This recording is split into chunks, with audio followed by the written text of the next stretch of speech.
ہم نے یہ النصیر کر لیا تھا لاسٹ ٹائم. الغنی سے آج شروع کرنے کا ہے, ٹھیک ہے. الغنی, غا نون غین نون یا, غنی. الغنی, غنی کا کیا مطلب ہے؟ الغنا جو ہے اس کا مصدر ہے, یعنی کہ ہونا. مصدر کا مطلب ہمیشہ کام کا نام ہوتا ہے مصدر, جیسے غنی ہونا. تو غنی ہونا یعنی کیا مطلب ہے؟ کہ انسان تونگر ہو, انسان بے نیاز ہو. تو انسان بے نیاز کا کیا مطلب ہے؟ دیکھیں, مالی طور پر اگر انسان کے پاس اتنا مال ہوتا ہے تو دوسروں کی محتاجی سے بے نیاز ہوتا ہے.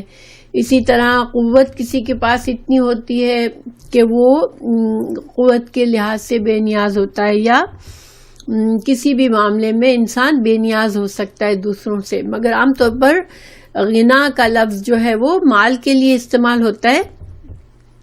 جب کسی انسان کے پاس بہت مال ہوتا ہے تو وہ غنی کہلاتا ہے. تو غنی اسی لیے کہلاتا ہے کہ وہ مال کے لیے دوسروں کا محتاج نہیں ہے. تو اللہ سبحانہ تعالیٰ کا جو غنا ہے وہ کامل ہے.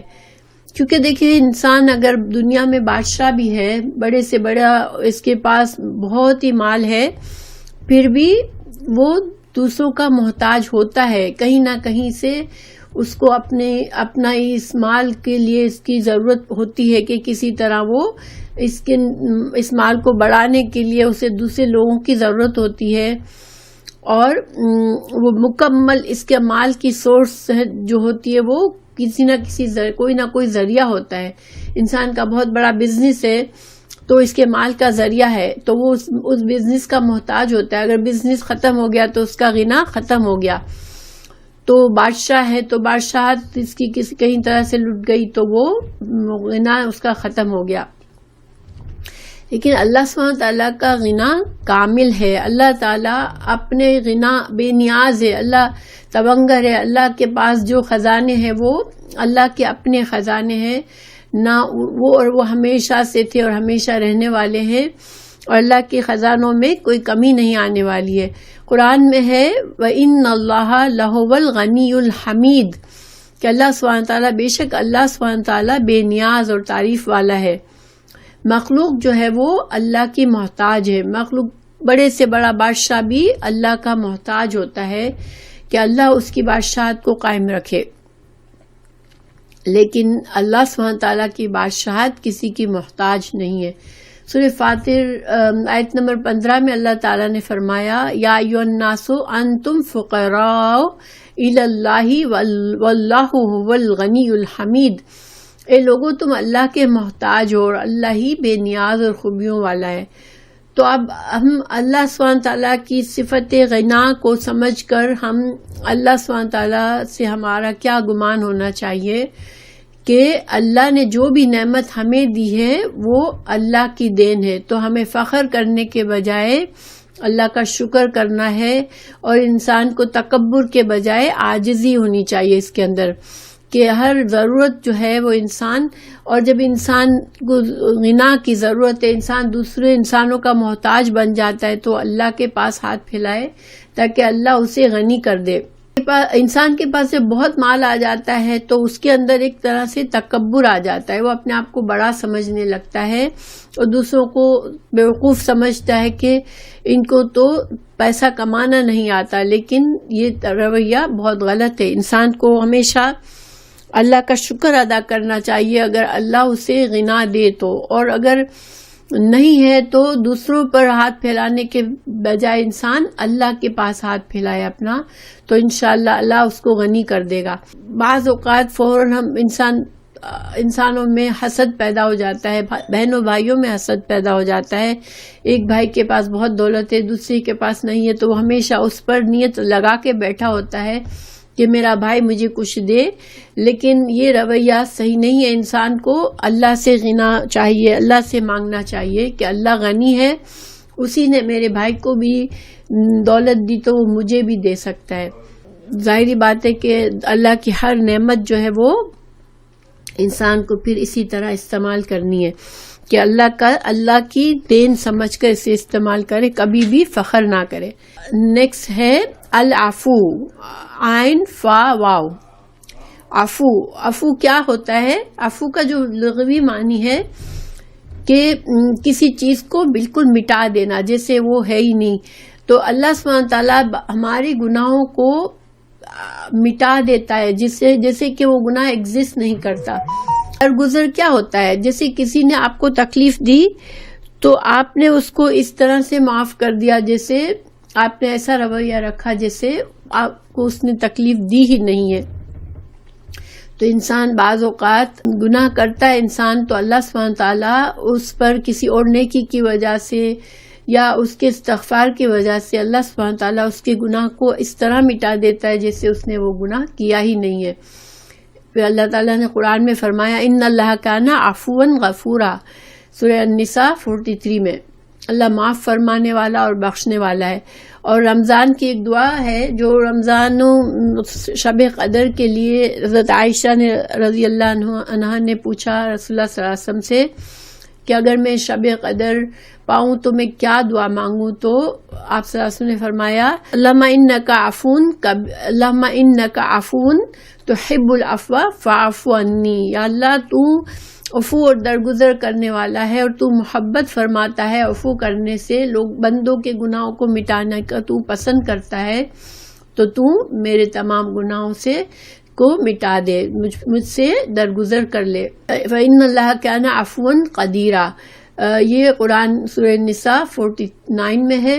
اللہ تعالیٰ نے سورہ النساء 149 میں مومنوں کو سمجھا رہے ہیں اللہ تعالیٰ کہ اللہ یہ پسند نہیں کرتا کہ کوئی شخص کسی کے ساتھ ظلم یا برائی کا ارتکاب کرے. ٹھیک ہے، کیونکہ جب اللہ سبحانہ تعالیٰ خود انسانوں کے ساتھ درگزر کرتا ہے تو اللہ تعالیٰ کیا پسند فرماتا ہے کہ بندے بھی معاف کر دیا کرے.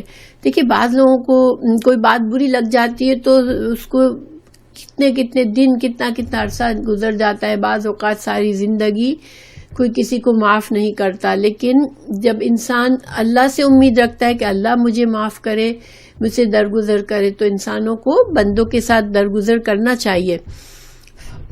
تو شریعت میں دیکھیں اللہ تعالیٰ نے ہمیں جب انسان کسی پر ظلم ہوا تو اس کو اللہ نے مظلوم کو یہ اجازت دی کہ اگر مظلوم کے پاس طاقت ہے تو وہ ظالم کو اس کے ظلم کے برابر بدلہ لے سکتا ہے، کیونکہ بعض اوقات مظلوم ہی رہتا ہے کیونکہ اس کے پاس طاقت ہی نہیں ہوتی کہ ظالم کو بدلہ دے. لیکن اگر اللہ تعالیٰ اسے بدلہ دینے کی طاقت دے تو پھر اس کو بدلہ کتنا دینا ہے؟ صرف اتنا جتنا کہ اس پر ظلم ہوا.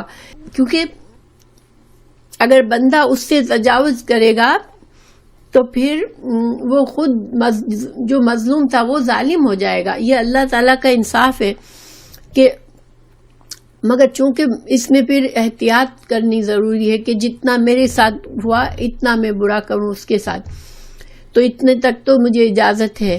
اب انسان اس سے حد سے بڑھ جاتا ہے تو پھر وہ خود گنہگار ہوتا ہے. اس لیے اللہ تعالیٰ نے پسند یہ کیا کہ درگزر کرو بندوں سے، تم خود بھی بندوں سے درگزر کرو. تو یہ اعلیٰ درجہ ہے کہ بندوں کے ساتھ عفو اور درگزر کرنا اللہ کو پسند ہے. کیا بندے بھی ایک دوسرے کے ساتھ ایسا ہی کرے، کیونکہ ہم کو اللہ سے امید ہے کہ اللہ ہمارے ساتھ ایسا کرے گا. اور اگر کسی کی برائی کو ہم چھپاتے ہیں اور درگزر کرتے ہیں تو اللہ بھی ہمارے ساتھ، ہماری ہزاروں لاکھوں برائیاں ہماری ہوتی ہے، اللہ سبحانہ تعالیٰ ان پر بھی پردہ رکھے گا، کیونکہ اللہ کو قدرت حاصل ہے کہ وہ ہمارے بھی بہت سے ہماری جو کوتاہیاں ہیں اس کو بھی عام کر دے. تو لیکن یہ کہ بعض اوقات ایسا ہوتا ہے کہ سزا دینا ضروری ہوتا ہے. تو یہ حکمت والی بات ہے کہ بعض اوقات کسی ظالم کو سزا دینا ضروری ہوتا ہے تاکہ اس ظلم کو ختم کیا جائے اور دوسروں کے لیے عبرت بنے، وہ دوسری بات ہے. ٹھیک ہے، لیکن وہ عام طور پر اسلامی حکومت کا کام ہوتا ہے کہ وہ ظالم کو سزا دے. اگر بندے اپنے ہاتھ میں یہ لے لیتے ہیں قانون سزا دینے کا اور بدلہ لینے کا تو اس سے فساد بڑھتا رہتا ہے. اس لیے اللہ تعالیٰ نے بندوں کے لیے پسند کیا کہ وہ معاف کر دے تو بہتر ہے، کیونکہ اللہ بھی پوری قدرت رکھتا ہے کہ بندوں کے گناہوں کی سزا دے، مگر اللہ ہم سے عفو سے کام لیتا ہے. تو ہمیں بھی اپنے اندر یہ صفت پیدا کرنی چاہیے، اور اللہ سبحانہ تعالیٰ کی صفت کی بنا پر اللہ سے مسلسل اپنے لیے دعا کرنی چاہیے۔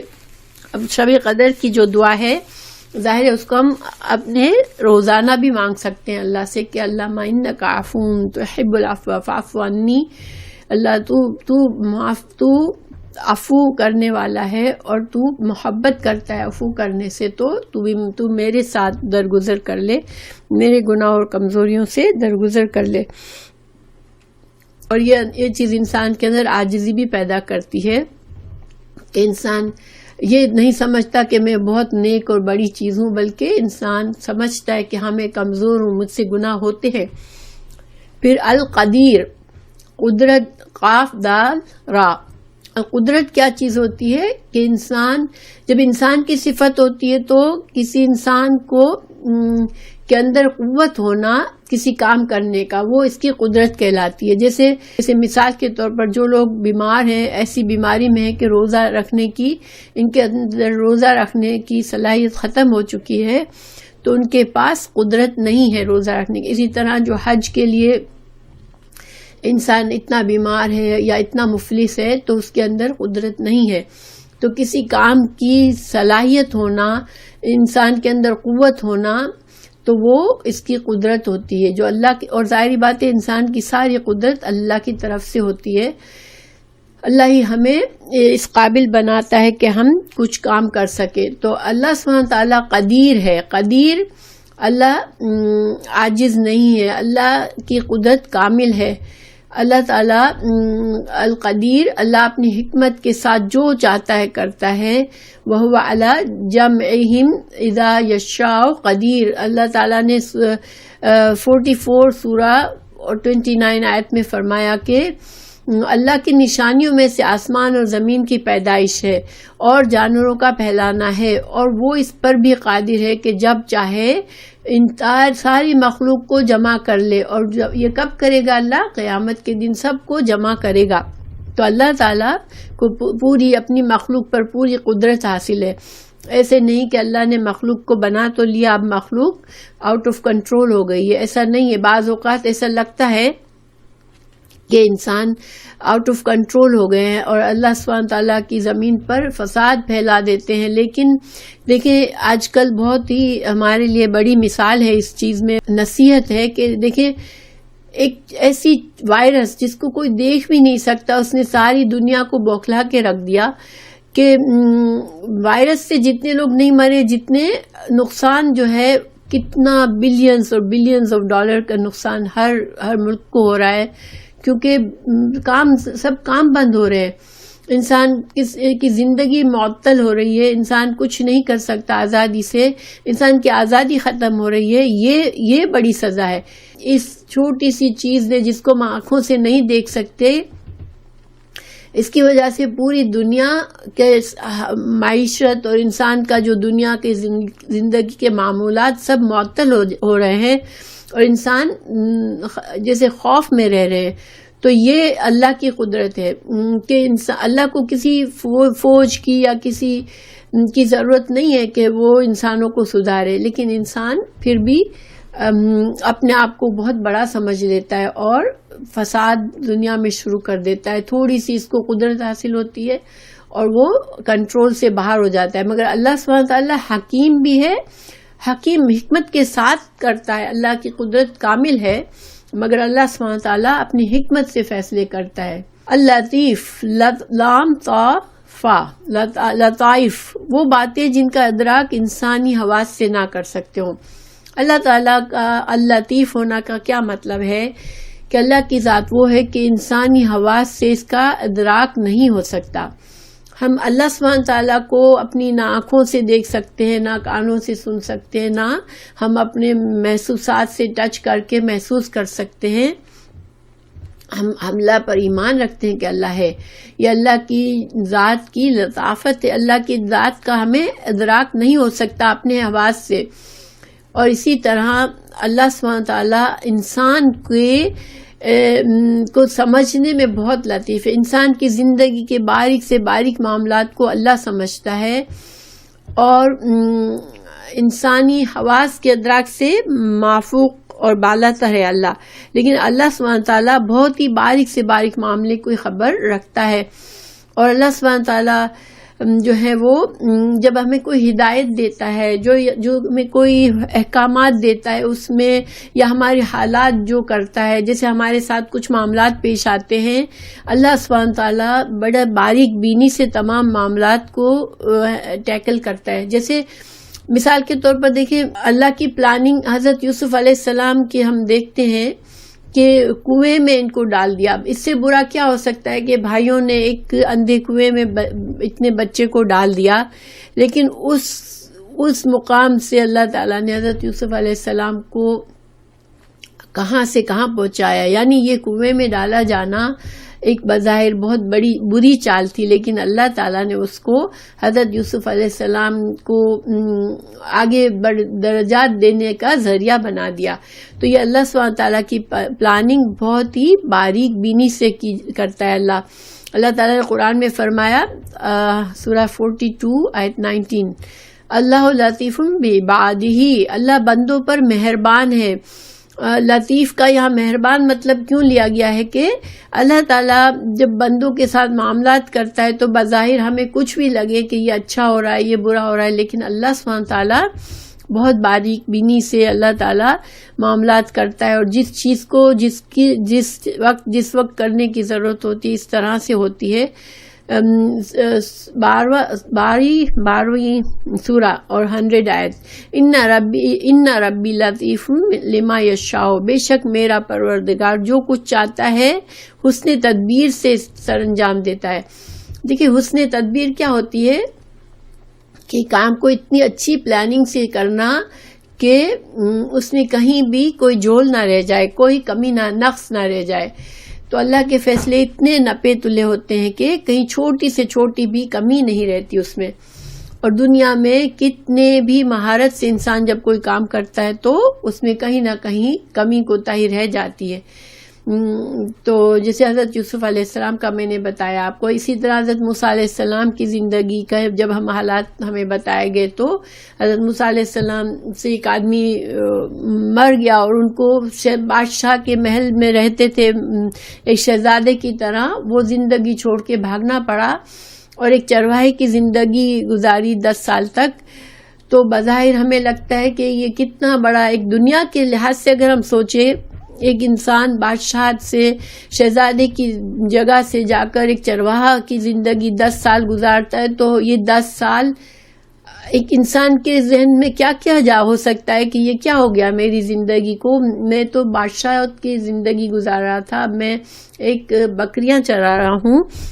لیکن اللہ سبحانہ تعالیٰ کی پلاننگ کیسی ہوتی ہے کہ اللہ سبحانہ تعالیٰ کی پلاننگ میں کہیں سے کوئی نقص نہیں ہوتا. کیونکہ جب حضرت موسیٰ علیہ السلام کوہ طور پر پہنچے تو اللہ نے فرمایا، یا موسیٰ میں نے تجھے جیسا چاہا ویسا بنا لیا، اب تو رسالت کے لیے تیار ہے. تو یہ اللہ کی لطیف ہونے کی صفت ہے، اور اللہ سبحانہ تعالیٰ اس صفت میں بھی کامل ہے. اللہ کی ہر صفت کامل ہے. الخبیر، خبارہ کسی خبر، ہم خبر کب کہتے ہیں کسی چیز کو کہ جب کوئی اطلاع ہمیں ملتی ہے، کوئی نئی بات پتہ چلتی ہے تو ہم اس کو خبر کہتے ہیں کہ ہمیں وہ معاملے کی پہلے خبر نہیں تھی، اب یہ اس خبر سے ہمیں معلوم پتہ چل گیا. مگر اللہ سبحانہ تعالیٰ خبیر ہے، اللہ سبحانہ تعالیٰ ہر چیز سے باخبر ہے. اللہ کے لیے کوئی نئی نیوز نہیں ہے، ٹھیک ہے. واللہ خبیر بما تعملون، اور اللہ سبحانہ تعالیٰ ہم جو کچھ کرتے ہیں، ہمارے معاملات کے اندر کی حقیقت کو بھی جانتا ہے. بندہ بظاہر بعض اوقات ہم سمجھتے ہیں کہ کوئی بندہ کتنا اچھا ہے، بہت اچھی طرح سے کام کر رہا ہے، بہت اچھی طرح لوگوں سے معاملہ کر رہا ہے، لیکن اس کی نیت کیا ہے وہ اللہ جان رہا ہوتا ہے. اللہ تعالیٰ کو پتہ ہوتا ہے کون سا بندہ ریاکاری کر رہا ہے کہ وہ لوگوں کے سامنے اچھا بن رہا ہے اور اکیلے میں اس کے کیا کام ہوتے ہیں یا کیا انداز ہوتا ہے، یا کسی کمزور کو کسی کونے میں دیکھ کر اس کے ساتھ وہی بندہ کیا سلوک کرتا ہے. اللہ کو یہ سب خبر ہوتی ہے.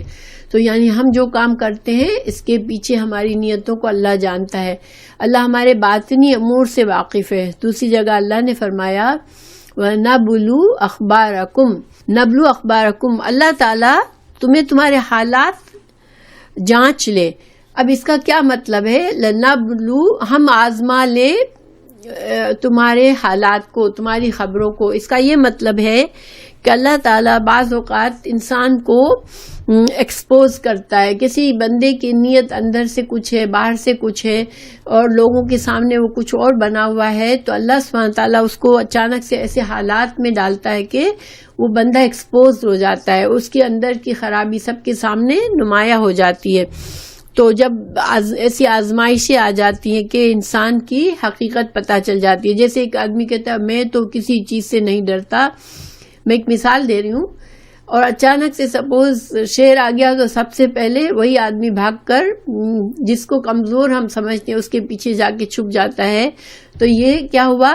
اس آدمی کو اللہ نے ایسے آزمائش میں ڈالا کہ اس کی جو اندر کی حقیقت تھی وہ اس کو کھول کے رکھ دیا اللہ نے.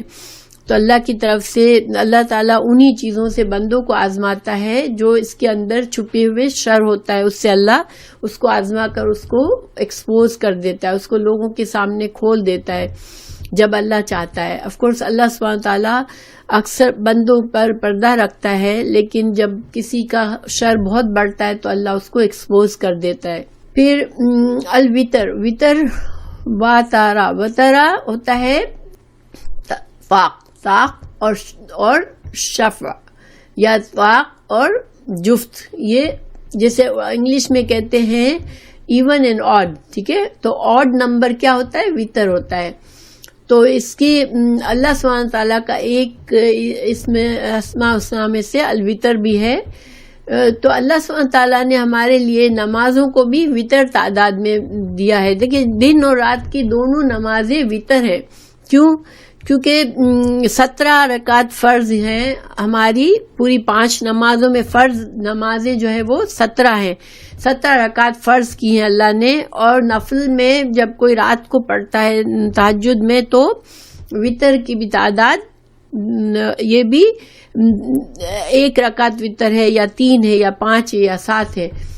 تو اللہ سبحانہ تعالیٰ وتر کو پسند فرماتا ہے، اور ہمیں نمازیں بھی وتر تعداد دی ہے، فرض کی بھی اور نفلوں کی بھی.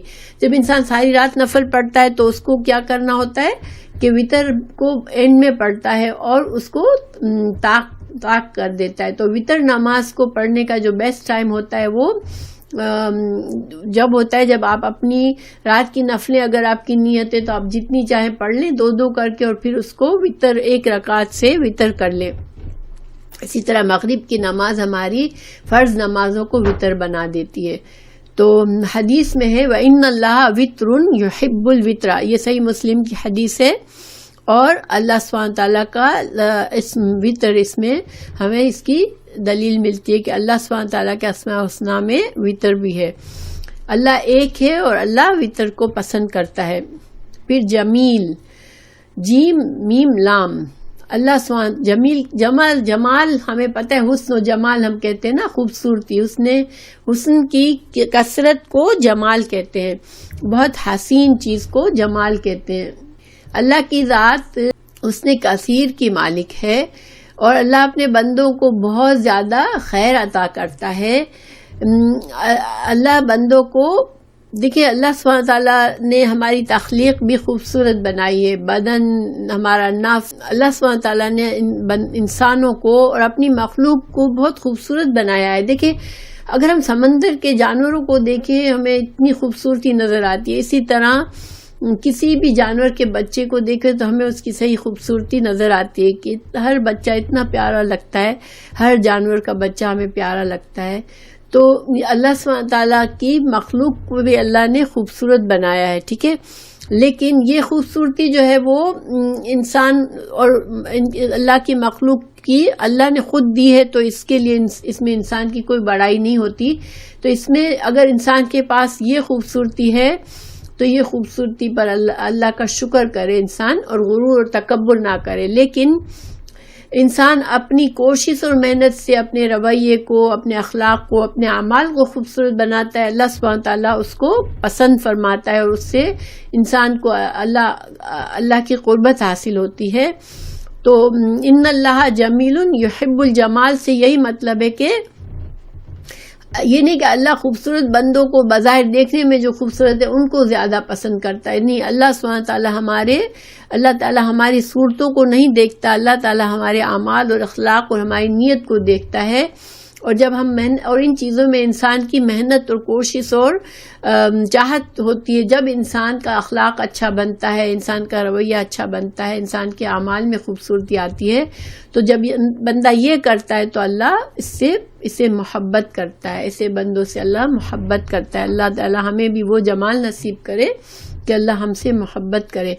دیکھیں بعض اوقات بعض لوگوں میں بری عادتیں ہوتی ہیں اور ہم ان سے کبھی ٹوکتے ہیں تو وہ کہتے ہیں بھائی میری تو یہ عادت ہے، مجھے جیسے غصہ ہے، یا اگر غصے ہی کی مثال دیکھ لیں، بعض لوگ کہتے ہیں بھائی میرے اندر غصہ ہے، میں کیا کروں، مجھے غصہ آ جاتا ہے. لیکن غصہ ایک بدصورت چیز ہے، اس کو خوبصورتی میں بدلنے کے لیے انسان کو محنت کرے، انسان کوشش کرے، ضبط کرے، تو یہ بہت بڑی اللہ کے لیے اللہ بہت پسند کرتا ہے اس کو، کہ اللہ سبحانہ تعالیٰ نے جو کاظم الغیظ، جو بندے اپنے غصے پر کنٹرول کرتے ہیں ان کو اللہ تعالیٰ محبت کرتا ہے. یہ ہے اللہ کی صفت جمیل، الجمیل. الولی، ولی ہے واو لام یا. اللہ سبحانہ تعالیٰ نے جنت کا وعدہ کیا ہے جو اللہ کے ناموں کو اور صفات کو یاد کر لے گا انشاءاللہ. اور یاد کرنے کا یہی مقصد ہے کہ ان کو صحیح طرح سمجھے اور پھر اس میں اپنا ریفلیکشن دیکھے کہ ان صفات کا مجھ پر کیا اثر ہے، ان کا تقاضا مجھ پر کیا ہوتا ہے. تو اللہ سبحانہ تعالیٰ ہمیں توفیق دے کے یہ کام ہم کریں انشاءاللہ. تو ولی واو لام یا سے بنتا ہے قریب، دوست، مددگار، یہ سارے معنی اس کے ہیں. کارساز بھی ولی ہوتا ہے، ہمارے معاملات کو حل کر دینے والا. تو سورہ آل عمران 68 میں ہے واللہ ولی المؤمنین، اللہ مومنوں کا کارساز ہے. اور وہو الولی الحمید، اللہ تعالی جو ہے وہ تعریف والا اور مددگار ہے، کارساز ہے اور دوست ہے اللہ تعالی. اللہ ولی الذین آمنوا، اللہ مومنوں کا ولی ہے، وہ اللہ جو ایمان لائے ان کا دوست ہے. تو ظاہری بات ہے اس کے لیے ہمیں اپنے ایمان کو خوبصورت سے خوبصورت بنانا پڑے گا. اگر اللہ سبحانہ تعالیٰ، دیکھیں ولی اللہ کے لیے کوئی خاص وہ نہیں ہے کہ ولی اللہ وہ لوگ ہوتے ہیں، ہمارے نظریے میں ولی اللہ وہ ہوتے ہیں جو کرامتیں جن کو اللہ دیتا ہے اور وہ بڑے عجیب عجیب شخصیتیں ہوتی ہیں. نہیں، یہ کوئی بھی مومن ولی اللہ بن سکتا ہے اگر وہ اپنے ایمان کو بہتر سے بہتر بناتا رہے اور اس کی نیت اللہ کی رضا ہو تو وہ ولی اللہ کی صفت میں آ سکتے ہیں. اللہ سبحانہ تعالیٰ ہم سب کو یہ صفت عطا کرے انشاءاللہ. تو اللہ تعالیٰ نے فرمایا نعم المولا و نعم النصیر، کہ خوب حمایتی اور خوب مددگار ہے. جس کا مددگار اللہ ہے اور جس کا ولی اللہ ہے، پھر اس کو کس کی ضرورت ہے؟ اللہ سے بہتر کون ولی اور کون نصیر ہو سکتا ہے؟ پھر الستیر، پردہ رکھنے والا، بندوں کے عیبوں پر پردہ رکھتا ہے اللہ. دیکھیں ہم کتنے بار ہم کچھ غلط کر جاتے ہیں، کتنی ہمارے اندر کمزوریاں ہوتی ہیں جو لوگوں کے سامنے آئے تو بہت شرمندہ ہونا پڑے انسان کو، لیکن اللہ تعالی ہم پر پردہ رکھتا ہے مومنوں پر. ان اللہ عز و جل حیّ، اس کا ترجمہ ہے، اس کی اسپیلنگ ہے ہا، یا کے نیچے کسرہ اور دوسرے یا پر تشدید کے ساتھ ڈبل پیش ہے، یعنی کہ تنوین ہے. تو حیّ اور حیّ میں فرق ہے، ٹھیک ہے، دونوں کا روٹ ورڈ سیم ہے، ہا یا، لیکن حیّ جو ہے وہ شرم ہے، شرم کے معنی میں استعمال ہوتا ہے، اور حیّ زندہ کے معنی میں، ٹھیک ہے. تو یہ دونوں اللہ کی صفات ہیں. حدیث اللہ تعالی حیّ ہے، ستیر، اور اللہ تعالی پردہ رکھنے والا ہے. یحب الحیا، وہ حیا کو پسند کرتا ہے، اور والسترا، اور جو لوگ دوسروں کے عیبوں پر پردہ ڈالتے ہیں اس صفت کو پسند کرتا ہے. تو سترا کا مطلب کسی چیز کو چھپا دینا، سین تارا، اس کا روٹ ورڈ ہے سترا، کسی چیز کو چھپا دینا. قرآن میں یہ لفظ استعمال ہوا ہے 41:22 میں، وما کنتم تستترون. یہاں پر قرآن میں اللہ کی صفت کے طور پر نہیں آیا ہے، ٹھیک ہے. اللہ کی صفت کے طور پر جو ہے وہ حدیث میں ہے. یہ دلیل میں نے بتائی آپ کو، ان اللہ عز و جل حی و ستیر.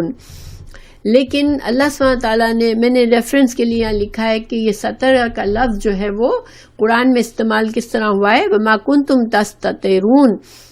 اللہ تعالیٰ یہاں فرما رہے ہیں، سورہ صافات ہے شاید 41:22، کہ اللہ نے اس آیت میں اللہ تعالیٰ نے برے اعمال کرنے والے لوگوں سے قیامت کے دن کہا جائے گا، جب ان کے ہاتھ پیر ان کے بارے میں گواہی دیں گے تو وہ کہیں گے، تو اللہ تعالیٰ ان کو فرمائے گا کہ تم اپنی برے اعمال کو کرتے ہوئے، جیسے اکیلے میں جب کرتے تھے تو تم سمجھتے تھے کہ کوئی نہیں دیکھ رہا ہے، لیکن تم نے کبھی یہ نہ سوچا تھا کہ یہ تمہارے کان، آنکھ اور تمہارے کھالیں بھی تمہارے خلاف گواہی دیں گی قیامت کے دن.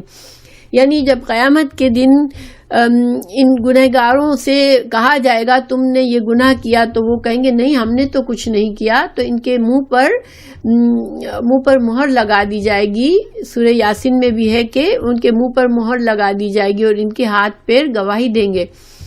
تو یہ پریشان ہو جائیں گے کہ یہ ہمارے ہاتھ پیر کیوں ہمارے خلاف گواہی دے رہے ہیں. تو اللہ تعالیٰ ان سے کہے گا تم نے گناہ کرتے وقت یہ نہ سوچا تھا کہ کوئی اور نہیں موجود، تو میری آنکھیں اور میرے کان اور میری کھال جو ہے وہ بھی قیامت کے دن میرے خلاف گواہی دے گی. تو اللہ سبحانہ تعالیٰ ہمیں محفوظ رکھے. یہ ساری چیزیں ہمیں کبھی ذہن میں بھی نہیں آتی. انسان اکیلے میں کچھ اور ہوتا ہے اور لوگوں کے سامنے کچھ اور ہوتا ہے، لیکن اللہ کو گواہ کے لیے کوئی کمی کی ضرورت نہیں ہے. ہمارے آنکھ کان بھی اللہ کی مخلوق ہے، وہ ہمارے ساتھ دنیا میں ہیں، ہماری مدد کے لیے ہے کہ ہم دنیا میں ان سے فائدہ اٹھائیں. لیکن آخرت میں اگر انسان بد عمل ہوا، بے ایمان ہوا، تو یہ چیزیں بھی اس کے خلاف ہی ہو جائیں گی، کیونکہ یہ بھی اللہ کی مخلوق ہے اور وہ اللہ کے حکم سے بول اٹھیں گی اور وہ گواہی دیں گی کہ ہاں یہ اس بندے نے یہ کام ہم کو استعمال کر کے یہ کام کیے تھے اس نے. پھر الکبیر کبرا سے ہے قرآن میں، الکبیر المتعال، سورہ 13 آیت 9، سب سے بزرگ اور عالی رتبہ. عالم الغیب والشہادۃ الکبیر المتعال، سورہ رعد میں آیت نمبر 9، چھپے اور کھلے کا جاننے والا اور سب سے بڑا اور بلند. تو اللہ اکبر ہم جب کہتے ہیں نماز میں، جب اللہ اکبر کہتے ہیں تو ہمارا مقصد کیا ہوتا ہے کہ جو کچھ بھی میرے ذہن میں اس وقت ہو رہا ہے، دنیا میں جو کچھ ہو رہا ہے، میرے ساتھ کچھ ہو رہا ہے، میرے جو معاملات ہیں، ہر چیز سے بڑا اللہ ہے. تو اس وقت میں اللہ کے سامنے کھڑا ہوں تو گویا ہر چیز چھوٹی ہے. ابھی اس وقت میرے پاس کوئی اور چیز میرے ذہن میں نہیں، کیونکہ اللہ سب سے بڑا ہے اور میں اللہ سب سے بڑے کے سامنے کھڑا ہوں. تو یہ مقصد ہوتا ہے اللہ اکبر کہہ کر نماز کو شروع کرنے کا. پھر متعال عین لام واو آلو، بلندی سے ہے. سورہ رعد 9 میں اوپر ہے جو ابھی ہم نے پڑھی، الکبیر المتعال. تو اللہ سبحانہ تعالیٰ سب سے بڑا بھی ہے اور اللہ تعالیٰ سب سے بلند بھی ہے. تو اللہ سے زیادہ بلند اور بالا کوئی چیز نہیں ہے. پھر الواحد، اکیلا. سورہ رعد میں ہے قل اللہ خالق کل شیء وہو الواحد القہار، کہہ دیجئے کہ صرف اللہ ہی تمام چیزوں کا خالق ہے، وہ اکیلا ہے اور زبردست ہے. تو واحد یعنی کہ اللہ کی توحید کا یقین رکھنا کہ نہ اللہ کا کوئی پارٹنر ہے، نہ اللہ کا کوئی بیٹا ہے، نہ اللہ کا کوئی باپ ہے، نہ ماں ہے، نہ بیوی ہے. اللہ اکیلا ہے اور اللہ ہی اکیلا اس دنیا کا مالک ہے، ہم سب کا مالک ہے.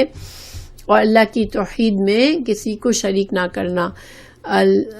تو الواحد یہ ہمارا بنیادی عقیدہ ہے. توحید جو ہے وہ بنیادی عقیدہ ہے اور قرآن میں جو ہے وہ سب سے بڑا مضمون ہے توحید کا ہی ہے. اکیلا ماننا.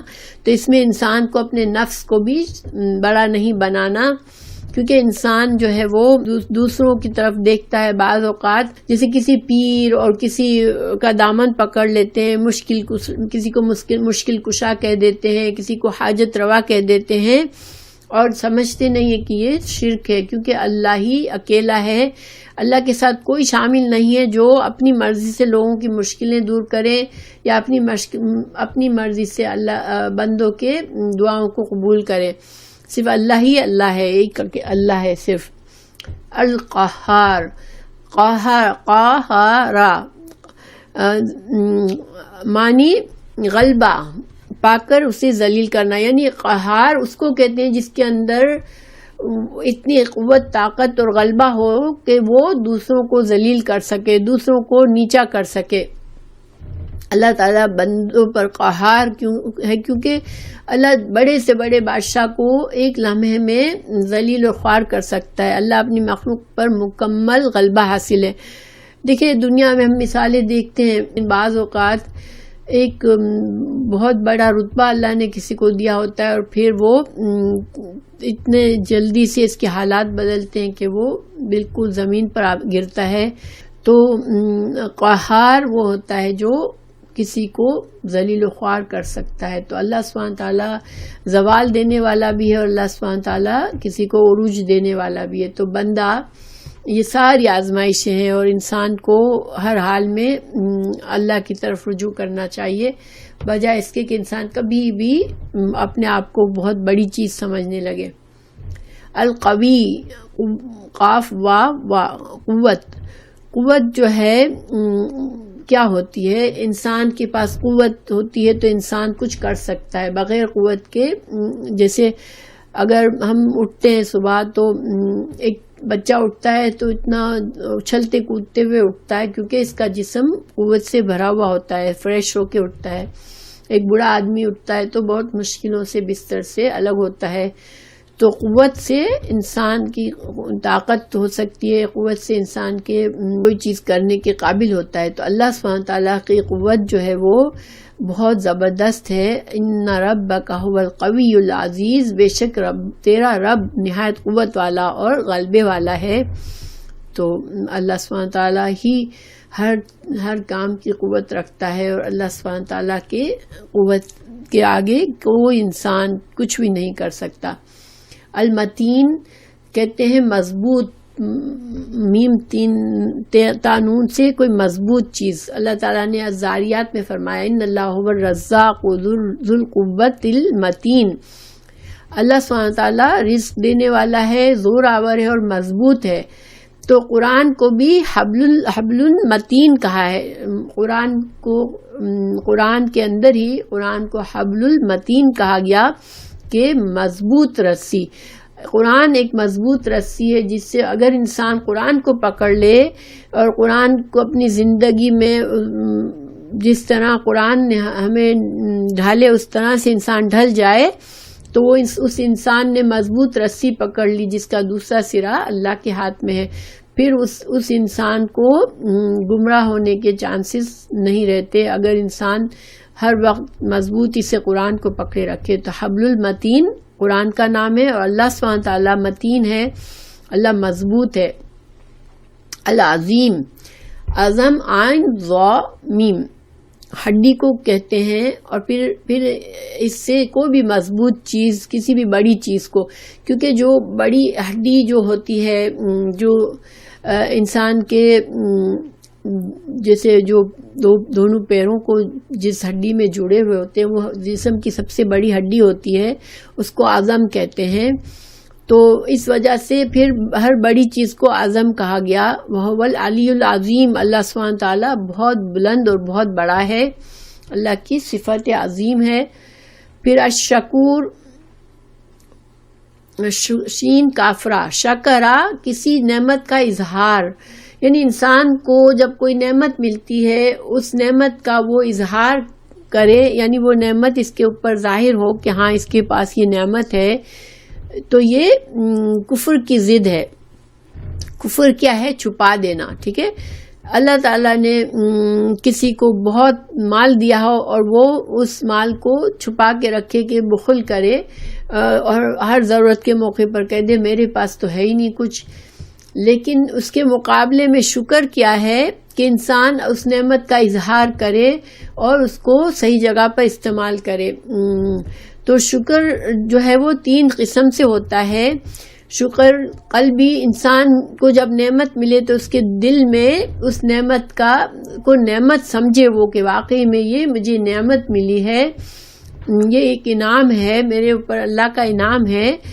اور اس شکر لسانی کیا ہوتا ہے کہ زبان سے نعمت دینے والے کی تعریف کرے انسان کہ ہاں اس نے مجھ پر نعمت کی، اس نے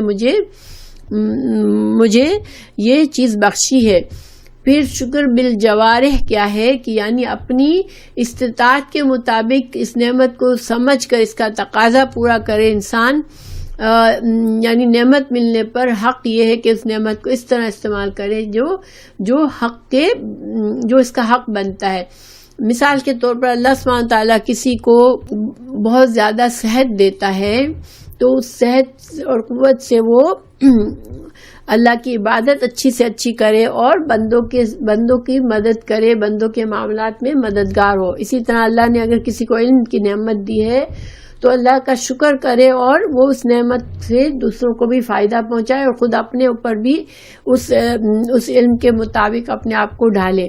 یہ شکر کے یعنی یہ جو ہے شکر ہے نعمت کا کہ اللہ کی طرف سے جو چیز انسان کو ملتی ہے اللہ سبحانہ تعالیٰ اس کے رضامندی کے لیے انسان استعمال کرے اور اس سے اللہ کی ناراضگی کے کام نہ کرے۔ دیکھیں اللہ دولت دے اور انسان جو ہے وہ اس کو ضائع کرے، دکھاوے میں استعمال کرے، اس کو اسراف کرے، اس میں بہت زیادہ فضول خرچ کرے اور اپنے آپ کو اس سے بڑا سمجھے، تو یہ کیا ہے؟ یہ کفران نعمت ہے، نعمت کا چھپانا ہے۔ لیکن جب انسان اسی نعمت سے صدقہ خیرات کی کثرت کرتا ہے، لوگوں کی مدد کرتا ہے، لوگوں کی بھلائی کے لیے اچھے کام کرتا ہے، اچھی چیزیں بنواتا ہے، تو وہ کیا ہے؟ وہ شکران نعمت ہے۔ اور جب انسان شکر کرتا ہے تو اللہ اس کو بہت زیادہ دیتا ہے۔ وَإِن شَكَرْتُمْ لَأَزِيدَنَّكُمْ، اگر تم شکر کرو گے تو میں تمہیں اور زیادہ دوں گا۔ تو کسی بھی نعمت کو بڑھانا ہو تو پھر کیا کرے انسان؟ اللہ کا شکر کرے۔ اللہ سبحانہ تعالیٰ کے لیے الشکور مبالغہ ہے، یہ الشکور مبالغے کا وزن ہے، یہ بہت زیادہ شکور۔ اب اللہ سبحانہ تعالیٰ کے لیے جب شکر کا لفظ استعمال ہوتا ہے تو اس کا کیا مطلب ہے کہ اللہ تعالیٰ بندے کی قدر شناسی کرتا ہے۔ جب بندہ کچھ کام کرتا ہے اللہ کی رضا کے لیے تو اللہ اس بندے کو ریکوگنائز کرتا ہے، اس بندے کی محنت کو اللہ تعالیٰ پہچانتا ہے، اس کو سمجھتا ہے، پھر اس کو اس کے مطابق اجر و ثواب دیتا ہے، اس کو اپنی نعمتیں دیتا ہے۔ یہ اللہ کی قدردانی ہے۔ جیسے میں نے کہا وَإِن شَكَرْتُمْ فَأَزِيدَنَّكُمْ، اگر ہم شکر کریں گے تو اللہ کا شکور ہونا کیا ہے کہ اللہ ہماری نعمتوں میں اور برکت دے گا۔ تو اللہ سبحانہ تعالیٰ بہت شکور ہے۔ کیا مطلب ہے کہ بندہ تھوڑا سا بھی کرتا ہے تو اللہ اس کی قدردانی کرتا ہے۔ بندے بعض اوقات انسان ایک کھجور بھی اللہ کی رضا کے لیے اخلاص نیت سے صدقہ کرتا ہے تو اللہ اس کو کئی گنا بڑھا دیتا ہے۔ ایک انسان راستے سے کسی پتھر کو ہٹاتا ہے یا کوئی تکلیف دہ چیز کو ہٹاتا ہے کہ اللہ سبحانہ تعالیٰ کی مخلوق کو تکلیف نہ ہو تو اللہ اتنا قدردان ہے کہ اس کی وجہ سے اس کو اللہ تعالیٰ بلند درجات دے دیتا ہے۔ ایک حدیث ہے کہ ایک شخص نے کتے کو پانی پلایا کنویں کے اندر، اس نے دیکھا کہ کتا بہت پیاسا ہے تو کنویں کے اندر اتر کے، اس کے پاس کچھ تھا نہیں تو اپنے جو وہ چمڑے کا جو ساکس ہوتا ہے اس کو اتار کے پانی سے بھر کے اس نے کتے کی پیاس بجھائی تو اس کو اس کے لیے جنت اللہ تعالیٰ نے دے دی اس کو۔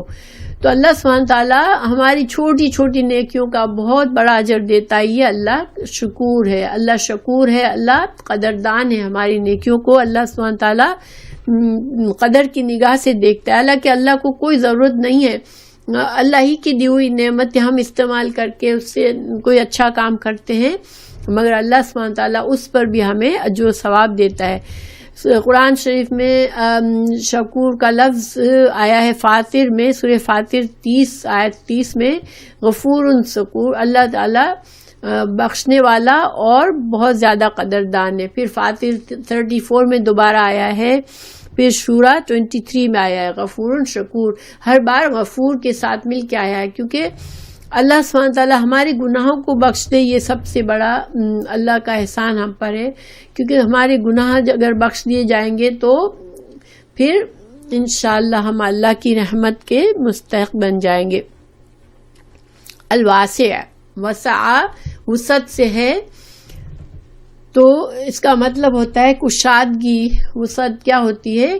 کشادگی ہونا، کسی چیز کا فراخ ہونا، بڑا ہونا۔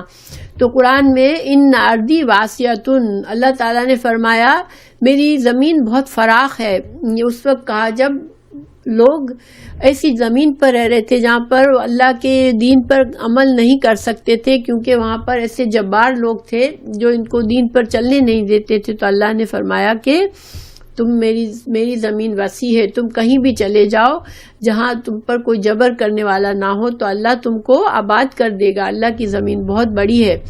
اللہ واسع علیم، اللہ تعالیٰ کا علم بہت وسیع ہے۔ تو بس اللہ سبحانہ تعالیٰ کے لیے واسع کی صفت دوسری صفت سے مل کر آئی ہے۔ اللہ علم میں وسعت والا ہے، اللہ تعالیٰ حکمت میں وسعت والا ہے، اللہ تعالیٰ قدرت میں وسعت والا ہے، اللہ تعالیٰ رحمت میں وسعت والا ہے۔ اور یہ سب قرآن میں آیات موجود ہیں۔ وسع ربی کل شیء علما، اللہ علم کے لحاظ سے ہر چیز پر احاطہ کیے ہوئے ہیں۔ ورحمتی وسعت کل شیء، جو میری رحمت ہے وہ ہر چیز کو شامل ہے۔ سورہ ذاریات میں فرمایا میں اللہ تعالیٰ میں انا لموسعون، کہ ہم کشادگی کرنے والے ہیں، یعنی کہ موسعون اللہ تعالیٰ نے اپنے لیے جمع کا صیغہ استعمال کیا۔ یہ اللہ کا شاہی خطاب جب ہوتا ہے، اللہ تعالیٰ ایک شاہانہ انداز ہوتا ہے، تو اللہ نے فرمایا کہ میں ہر چیز میں وسعت کرنے والا ہوں، ہر بھلائی خیر میں وسعت کرنے والا ہوں۔ دیکھیے وسعت سے ہم کیسے فائدہ اٹھائیں، ہمارے اندر ہم کیسے وسعت پیدا کریں، کہ بہت دفعہ ہمیں بندوں سے معاملہ کرنا پڑتا ہے اور بہت بڑا دل رکھنا پڑتا ہے لوگوں کی۔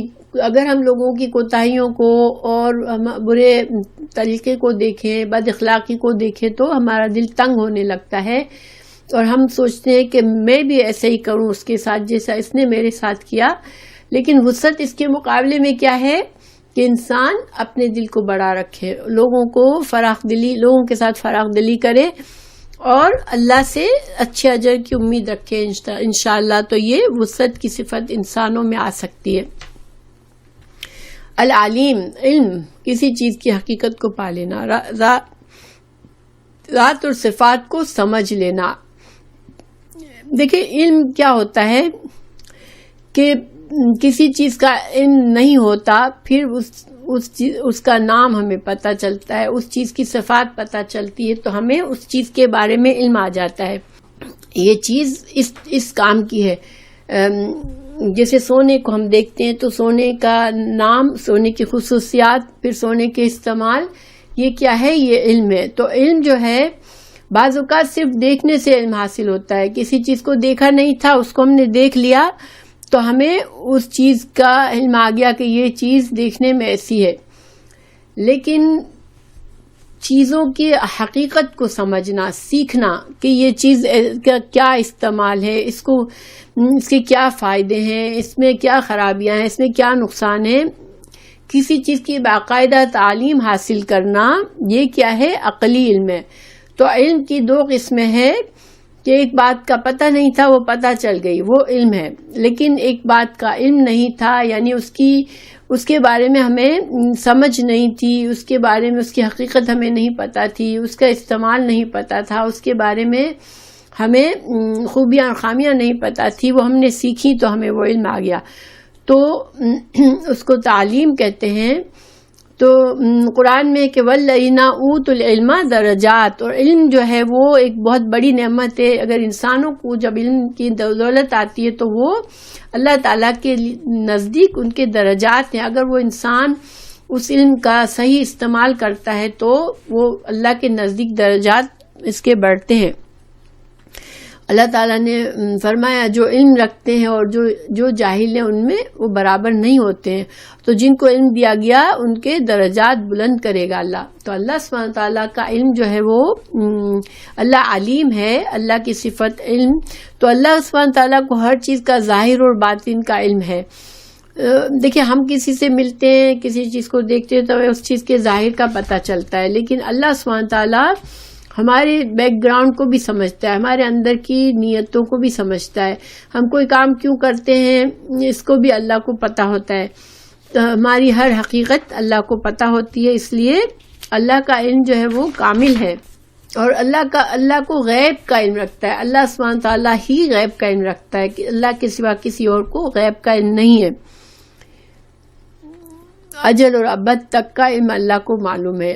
اللہ کے علم سے ہماری تقدیر لکھی گئی ہے کہ مخلوق کے ساتھ مخلوق کی ہر چیز کے بارے میں اللہ تعالیٰ نے لوح محفوظ میں لکھا ہوا ہے، یہ اللہ کا علم ہے۔ اللہ کا علم جو ہے زمانے کی قید سے باہر ہے اور وہ غیب کا علم رکھتا ہے، اجل سے ابد تک کا علم رکھتا ہے۔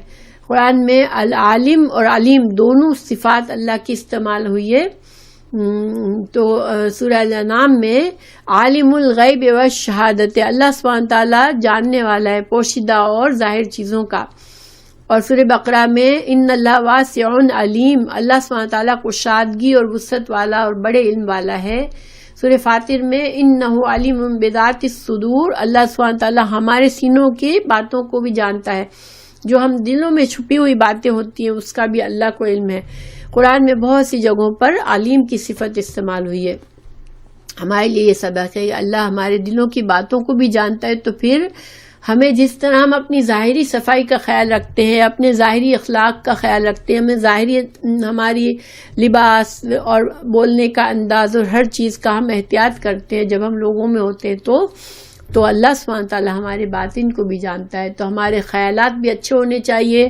حسد، بغض اور بخل یہ ساری دل کی بیماریاں ہیں، ہمیں اپنے دل کو پاک صاف رکھنا چاہیے۔ ریاکاری یہ سب دل کی بیماریاں ہیں جس کو اللہ کو پتہ ہے، اگر ہمارے اندر ہے وہ چیزیں شاید لوگوں سے چھپی رہ جائے مگر اللہ سبحانہ تعالیٰ جانتا ہے، تو ہمیں اپنے اندر کو بھی باطن کو بھی صاف رکھنا ہے۔ الصمد وہ سردار جس کی طرف ہر معاملے میں رجوع کیا جائے، جس کو قابل اعتماد سمجھ کر اس کی جانب قصد کیا جائے، یا اس کی جانب قصد کیا جائے۔ کیا مطلب ہے کہ انسان جو ہے ہر معاملے میں اللہ وہ سردار ہے، وہ مالک ہے، وہ ہمارا نگہبان ہے کہ ہمارے ہر معاملے میں ہمیں اللہ کی طرف نیت کریں کہ اللہ ہی کی طرف دوڑیں کہ اللہ ہمارے اس مسئلے کو حل کرے گا۔ اللہ الصمد سورہ اخلاص میں آیا ہے، یہ اللہ بے نیاز ہے، اللہ ہی کی طرف مخلوق جاتی ہے اپنی حاجتوں کو پوری اور ضرورتوں کو اور پریشانیوں اور مشکلات کو دور کرنے کے لیے، مگر اللہ تعالیٰ کو کسی کی طرف رجوع کرنے کی ضرورت نہیں ہے۔ تو الصمد کی تقاضا یہ ہے اس صفت کا کہ ہم جو ہیں کسی اور کو حاجت روا نہ سمجھے، کسی کو مشکل کشا نہ سمجھے، ہماری ہر چھوٹی سے چھوٹی معمولی سی پریشانی ہے وہ اللہ تو میری مدد کر دے، تو جانتا ہے، کوئی چیز کھو گئی اللہ تو جانتا ہے کہاں ہے، تو ملا دے۔ اللہ سبحانہ تعالیٰ الصمد ہے، ہمیں اپنی ہر چھوٹی سے چھوٹی چیز کے لیے اللہ کی طرف جانا چاہیے۔ الحمدللہ اللہ الصمد ہے، اور صمد کا جو نام ہے یہ بس ایک جگہ آیا ہے، الصمد سورہ اخلاص میں۔ پھر القریب قاف رابا، قربا کسی کے قریب جانا، یہ مکان، زمان اور نسبی تعلق، جیسے رشتہ داروں میں قرابت ہے یا میرا پڑوسی قریب ہے زمان مکان کے لحاظ سے یا زمانے کے لحاظ سے، میرے ہم عصر لوگ جو ہیں وہ میرے زمانے کے لحاظ سے قریب ہیں، تو یہ سب طریقوں سے قربا کا استعمال ہوتا ہے۔ مرتبے میں قریب ہونا، حفاظت میں قریب ہونا، اللہ سبحانہ تعالیٰ جب ہم سے قریب ہے تو کیا مطلب ہے کہ اللہ جو ہے وہ ہماری حفاظت میں قریب ہے، اللہ تعالیٰ مرتبے میں ہم سے قریب ہے، اللہ قدرت میں سب کے متعلق استعمال ہوتا ہے، اللہ کی قدرت کے لحاظ سے اللہ قریب ہے۔ اللہ قریب ہے بندوں سے، اللہ بندوں سے قریب ہے، بندے کی پکار سننے میں قریب ہے، بندے کی حفاظت کرنے میں قریب ہے، بندے پر پوری قدرت رکھنے میں قریب ہے، اور بندوں کے درجات کی بلندی دے کر بھی اللہ قریب کرتا ہے ان کو اپنے سے، اور بندوں کو اپنی رحمت سے قریب کرتا ہے، یہ اسی طرح ہر چیز میں۔ تو اس کی مثالیں فَاسْتَغْفِرُوهُ ثُمَّ تُوبُوا إِلَيْهِ إِنَّ رَبِّي قَرِيبٌ مُجِيبٌ۔ اللہ سبحانہ تعالیٰ سورہ ہود میں فرمایا کہ بس تم اس سے معافی طلب کرو۔ حضرت ہود علیہ السلام نے اپنی قوم سے کہا کہ تم اپنے رب سے معافی طلب کرو اور اس کی طرف رجوع کرو، بے شک وہ رب بہت قریب ہے، وہ دعاؤں کو قبول کرتا ہے۔ یعنی کہ نافرمان سے نافرمان ترین بندے بھی اگر اللہ کی طرف رجوع کرتے تو اللہ سبحانہ تعالیٰ اس کو قریب کر لیتا ہے اپنے۔ سورہ سبا میں انہ سمیع قریب، بے شک اللہ سننے والا ہے، قریب ہے۔ ہم سرگوشی میں بھی کسی سے بات کرتے ہیں تو اللہ سبحانہ تعالیٰ سے بعید نہیں ہوتا، اللہ سن لیتا ہے۔ تو اللہ سننے میں قریب ہے، اللہ تعالیٰ ہماری دعائیں قبول کرنے میں قریب ہے۔ تو ہمیشہ انسان جب یہ سوچے نا تو یہ بہت بڑا سہارا ہے ہمارے لیے کہ میرا اللہ جب مجھ سے قریب ہے تو مجھے بندوں سے کوئی دکھ نہیں ملنا چاہیے۔ بعض اوقات انسان اکیلا محسوس کرتا ہے، بعض اوقات اپنوں سے اتنا دل دکھ جاتا ہے کہ کوئی ہمیں جیسا لگتا ہے کہ سب میں رہ کر ہم الگ ہو گئے، سب سے دور ہو گئے، لیکن اللہ سبحانہ تعالیٰ بہت قریب ہے۔ بس ہمیں اللہ کی طرف ٹرن کرنے کی ضرورت ہوتی ہے اخلاص کے ساتھ، اور اللہ سبحانہ تعالیٰ ہمارے دل کو تھام لیتے ہیں۔ تو اللہ قریب ہے ہم سے، اور ہمیں بھی اللہ کے قریب ہونے کی کوشش کرنی چاہیے، کیونکہ اللہ اس سے قریب نہیں ہوتا جو اللہ سے دور بھاگتا ہے۔ اللہ سے قریب ہونا ہے تو اللہ کی طرف بھاگنا ہے اور اللہ کے دین کی طرف چلنا ہے، اللہ کے احکامات کو قبول کرنا ہے انشاءاللہ، تو ہم اللہ کے قریب ہو جائیں گے۔ اللہ تعالی ہمیں اپنے قریبی بندوں میں کر لے انشاءاللہ، آمین۔ المجیب، مجیب جیم واو با، جواب دینا۔ جواب کا مطلب لغت میں مطلب ہوتا ہے کہ قطع کرنا، قطع کرنا، یعنی کہ عربی میں معنی بڑے عجیب وے میں ڈھونڈے جاتے ہیں۔ دیکھیے جب ہم بولتے، جب ہم نے کسی سے کچھ کہا، اس نے جواب دیا، تو وہ جواب ہم تک کیسے پہنچتا ہے کہ وہ فضا کو کاٹ کر ہم تک پہنچتا ہے، ہمارے کان تک پہنچتا ہے، تو وہ اس کا جواب کہتا جاتا ہے۔ تو اللہ بندوں کی دعاؤں اور استغفار کا جواب دیتا ہے۔ اللہ تعالیٰ سے ہم اللہ سے جب سوال کرتے ہیں تو اللہ جواب دیتا ہے۔ اللہ تعالیٰ نے فرمایا ان ربی قریب مجیب، بے شک میرا رب قریب ہے اور دعاؤں کو قبول کرتا ہے۔ سورہ بقرہ 186 میں اللہ تعالیٰ نے فرمایا کہ میں پکارنے والوں کی دعا سنتا ہوں اور جواب دیتا ہوں، بس ان کو چاہیے کہ میری دعوت دین کو قبول کرے اور مجھ پر ایمان لے آئے تاکہ وہ رشد پائیں۔ تو گویا اللہ سبحانہ تعالیٰ نے اپنے بندوں کی، چونکہ اللہ ہماری پکار کو سنتا ہے، تو ہمیں کیا کرنا ہے، ہمیں جو دین کی پکار ہمیں دی گئی، اللہ نے اپنے رسولوں کے ذریعے ہمیں جو پکارا کہ تم میرے احکامات کو قبول کر لو، میرے دین کو قبول کر لو، تو اب ہمیں جواب دینا ہے، ہمیں جلدی کرنی ہے، ہمیں اللہ تعالیٰ کے پاس لبیک کہنا ہے کہ اللہ لبیک، اللہم لبیک، اللہ میں آ رہا ہوں، اللہ میں نے قبول کر لیا۔ تو انشاءاللہ اللہ سبحانہ تعالیٰ ہمیں اس میں ہمارے لیے رشد ہے، ہمارے لیے اس میں بھلائی ہے۔ اللہ تعالیٰ ہمیں اللہ کے قریب بھاگنے والا بنائے کہ اللہ کی دین کی طرف ہم ایسے ہی دوڑ کر جواب دے کہ اللہ کے دین کی پکار کو جب کوئی اچھی بات ہمیں پتہ چلے تو ہم فوراً اس کو قبول کر لیں۔ اگر قرآن اور حدیث سے آ رہی ہے کوئی بات تو ہمیں پھر ذرا سا بھی ہمارے اندر وہ نہ رہے کہ اچھا میں کروں گی، کوشش کروں گی، نہیں، اللہ نے پکارا ہے، میں نے لبیک کہہ دیا، ٹھیک ہے۔ تو انشاءاللہ اللہ کے رسول صلی اللہ علیہ وسلم کی پکار پر لبیک کہنا یہ مومن کا طریقہ ہے۔ الغفور، غفارہ سے ہے، اللہ کی طرف سے مغفرت کا مطلب ہے کیا ہے کہ اللہ بندے کو عذاب سے بچا لیتا ہے. ٹھیک ہے, اللہ سبحانہ تعالیٰ بندے کے جو بخشش کر دیتا ہے, اللہ اس کی مسٹیکس کو معاف کر کے اس کو عذاب سے بچا لیتا ہے. صفت غفور بہت جگہوں پر آئی ہے اللہ تعالیٰ کے لیے. ایک مثال وَهُوَ الْغَفُورُ الْوَدُودُ, البروج میں اللہ نے فرمایا کہ وہ بخشش کرنے والا اور محبت کرنے والا ہے. دیکھیں تھوڑی سی دیر کے لیے امیجن کریں کہ ہم بچے اپنی ماں کا دل دکھاتے ہیں, پھر ماں کا بہت دل دکھ جاتا ہے, لیکن بچہ ایک مسکراہٹ سے ماں کی طرف آتا ہے, ایک طرح سی ندامت اس کے چہرے پر آتی ہے تو ماں پیار سے اس کو لپٹا لیتی ہے اور اب سب کچھ بھول جاتی ہے کہ اس نے میرے ساتھ یہ کیا. تو اللہ سبحانہ تعالیٰ ماں سے کہیں زیادہ محبت کرنے والا ہے اپنی مخلوق کو.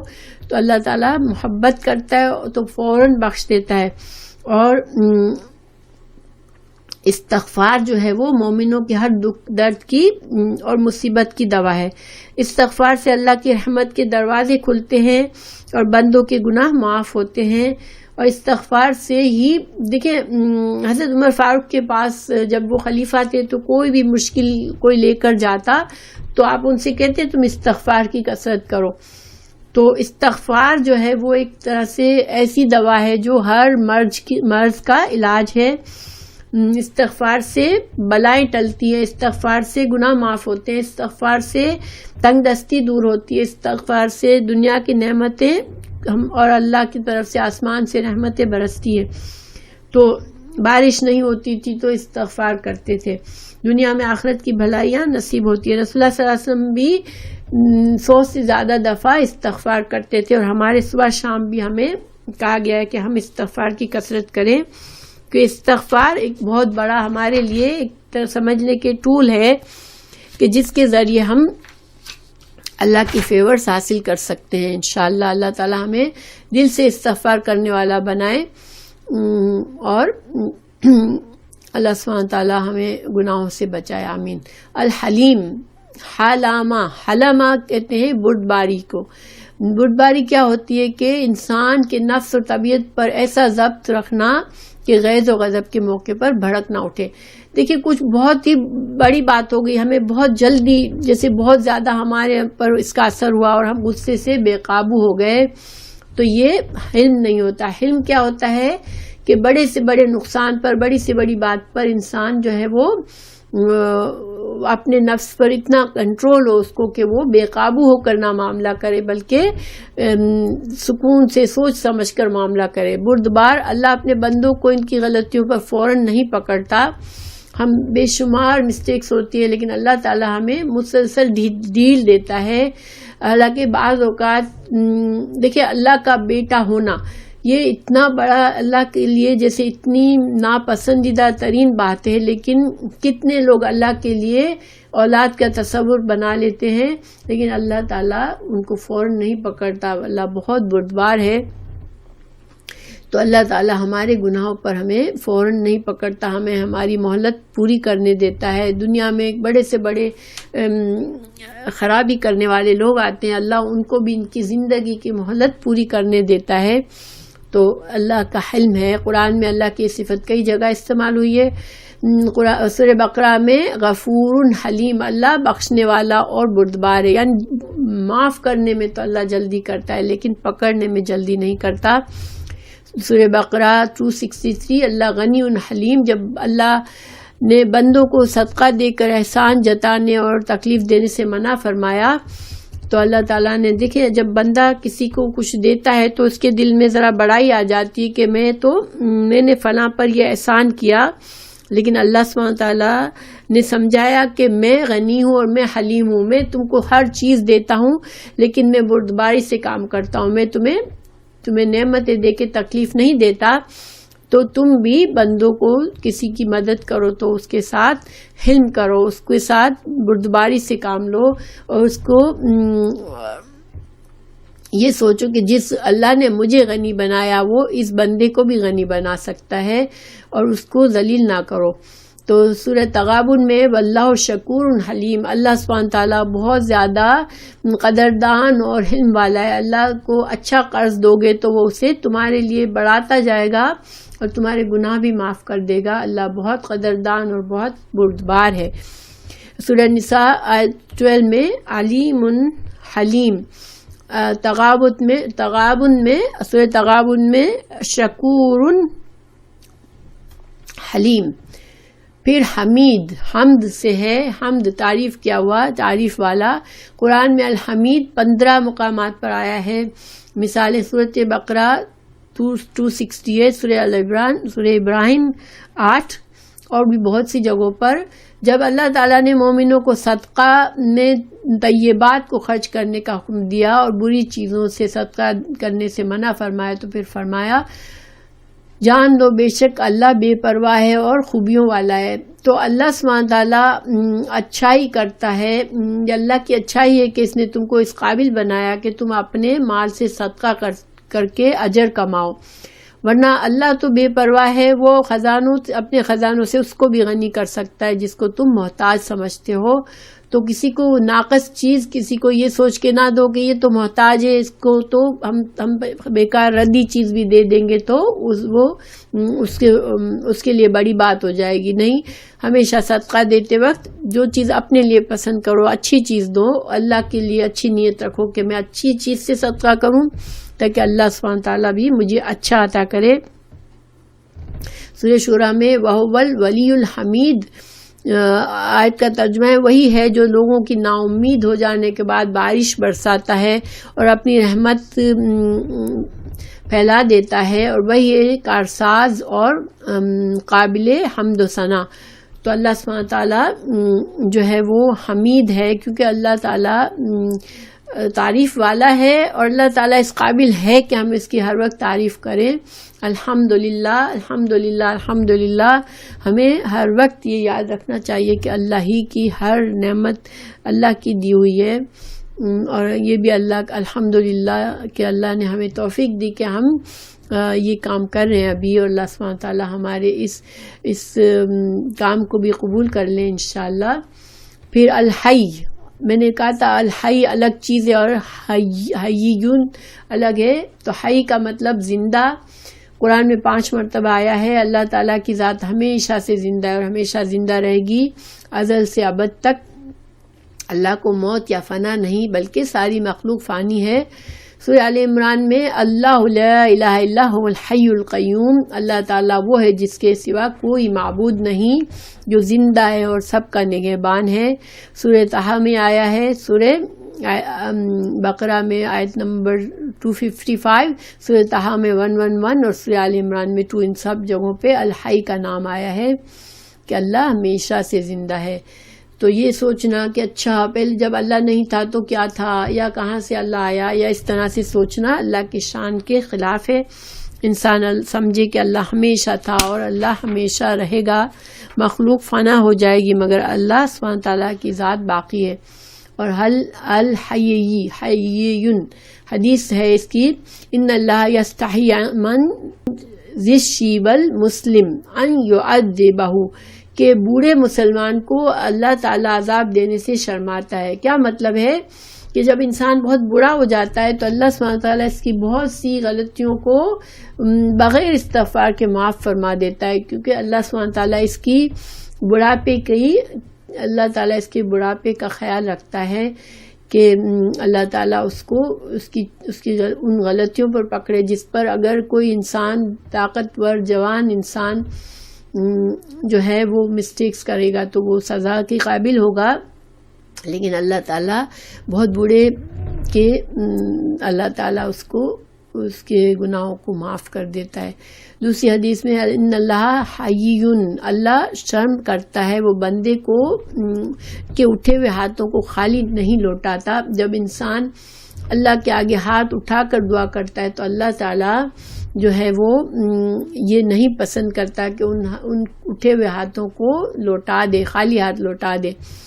تیسری حدیث ہے ان اللہ عز و جل حییٌ ستیر یحب الحیا والستر، اللہ تعالیٰ کے اندر اللہ سبحانہ تعالیٰ حیا رکھتا ہے، اور اللہ بندوں میں حیا کی صفت کو پسند کرتا ہے.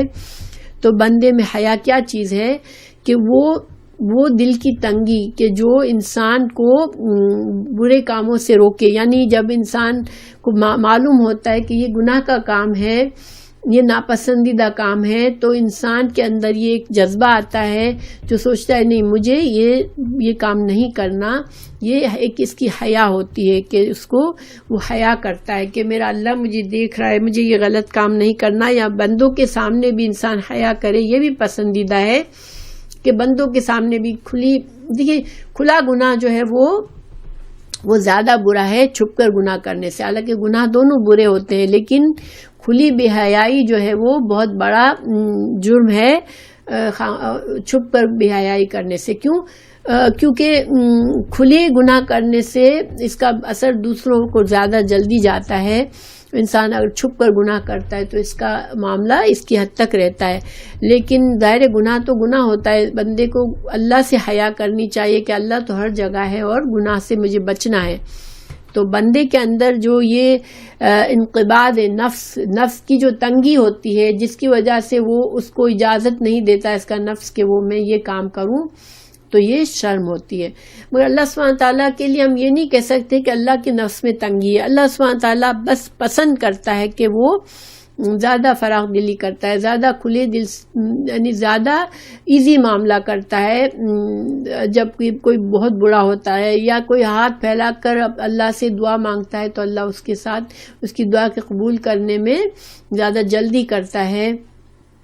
یا اللہ تعالیٰ جو ہے وہ بندوں کے عیبوں پر بھی پردہ رکھتا ہے، اس کو کھلا کرنا پسند نہیں کرتا اللہ، انلیس کہ کوئی انسان گناہ پر اڑ جاتا ہے تو اللہ اس کو ایکسپوز کر دیتا ہے. ورنہ اللہ سبحانہ تعالیٰ ہمارے بہت سے عیبوں پر پردہ رکھتا ہے.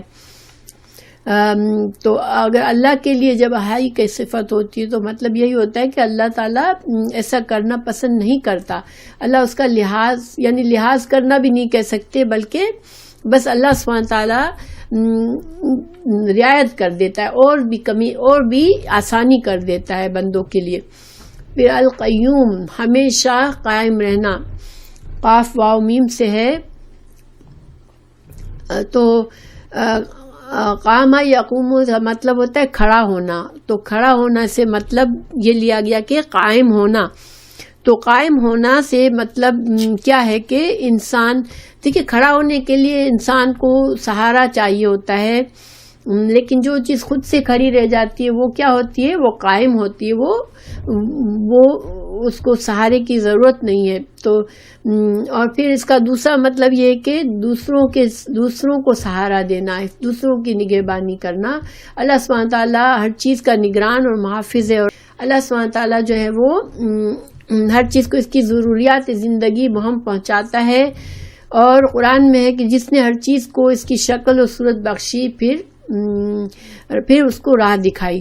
تو اللہ تعالیٰ خود اپنے قیام کے لیے، اپنے وجود کے لیے، اپنے قائم رہنے کے لیے کسی کا محتاج نہیں، مگر یہ اس کائنات کو، ساری کائنات اللہ کے محتاج ہے. اللہ نے اس کو قائم رکھا ہے. اللہ تعالیٰ نے سورج کو روکا ہے، اللہ تعالیٰ نے زمین کو اس کی جگہ پہ رکھا ہے، اللہ تعالیٰ نے آسمان کو روک کے رکھا ہے کہ وہ زمین پہ گر جائے. تو یہ اللہ سبحانہ تعالیٰ سب کائنات کو قائم کرنے والا بھی ہے، اور اللہ اپنی آپ قائم ہے. اللہ کو قائم کرنے کے لیے کسی سہارے کی ضرورت نہیں ہے.